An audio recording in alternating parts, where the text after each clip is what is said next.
lamdam sigi mi painingai oide corruption yaudana kanglon chumna thabak khudingmak lawgani haina nauna semba Manipur Staff Selection Commission MSSC gi chairman Richard AIS T Ranjit na phongdokre oja wafam se khoi mamang da su notice thokiba thengare aikhogi nauna semba aikhogi Manipur Staff Selection Commission gi tongan ba post khara kaukiba sigi matang si ga su mari laina na aikhogi mahakna makhata na phongdokpada aikhogi maruoina mi painingai oide corruption yaudana thabak khudingmak lawgani haina chairman sina phongdokpani asigumba khongthang se yamna phaiena lawjai oja makhata na khoi staff selection commission na merit based yumpham oiraga punamak khoi subordinate posting thabak thoram transparent oina lawna bhotna gani haiba wafam duni asigumba khongthang se lokhat pirak pase yamna phaiena khanjai manipur gi damakta su ojagi oina makhata na ojagi oibo opinion da kari henna lawhanning ba khongthang sing kai di le haiba du su phongdokpani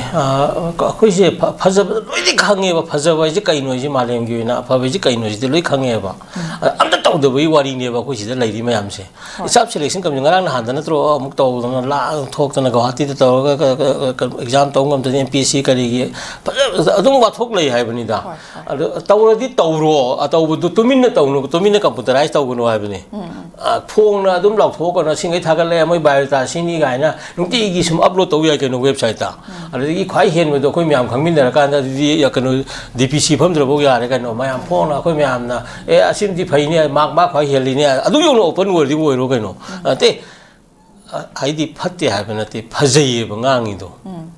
aduga history di saigi staff selection commission gi kano waro state staff selection commission gi waro MPSC gi waro magi laire iba history mayam singida kano wathok scandal mayam gi kano dudi amuk an record tawraga puthora ga di adu ngasi hari wahi jina kadai bo kano tawdino haibni da hojikti khoi encourage tawri ba risu tawri ba adu kano ni hayang sitangai reba thajada dudi ai right ne ba maramdi aina thingnari ba experience ama mamangda laigibada mathong hokta mayam amana tawrba mafam adu da yam phajana tawni haibadudi kano ne maleba politics haibado ama yauri dana tam tholai ne ba politics ai sidi yam phajaba malengi ba migi kano da lai ne ba the real what is real politics ai sida laigida magi ethics magi ori kano mayam ama masak mayam ama ko socialism democracy gi kano amoina representation amana politics la ibni ga khangda bida politics na nga sai political entrepreneurship kana ko na high level leidra ma mai furup lalolaga kano ka paisa paira kana furup tu da blame toksala kana amaga nusina handri leadership ki ron ching leader singi yauri ko li ma yam singa se yam yiging ging dong ni haibani da aduna khoi gi di high je yam phai to bi wa haibani da to bu di kadai mo da kano to computer do kai thamdoino data do computerize kamai tawdoino yaraga di website ta tawraga upload sum tawbi nungti update tawbiyo khoi paminara kan yengmina ji ko even interview ga ji open da sum live tawraga di ai nungai dong mali ta ji da ko adu kai gi havani da migi kanu ISIP kanu mapangi di thadore ina marta record tawra thadore ina kamai khumba kamai na hangba gaina akoi ju interview gi DPC phambadu gi interview lowbudu adum live tawraga di angang myam ji yengjaraga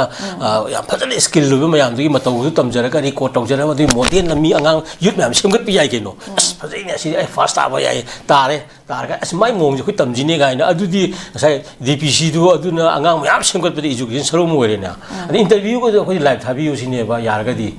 si aduna phajaba si di kanu ne ba gi hoi kabi nature ka hongna ba kabi ga leimina ba leibak ni na adu budi wahi phajabudi haibudi akhoi gi ka community myam le haibani ko thabak to ta nuai ta budi wani anyway so akhoi gi machina ba kono maran sinara ga pollution ba yaroi it's time to change hongdo matam ni hanta ki sidi kharena sathi ba commitment goiram ba su yai ko adu let us hope for the real commitment, true commitment ko for the sake of the physiology of Manipur yenga kanda koi thagasi ko thagachari oja ojana mamal yamna wafum kyam su thambire oja gi chillawa matam kyam su kai thok piduna tharamasibu mupung phan bi bagi damakta oja bu haninga letena thagachari oja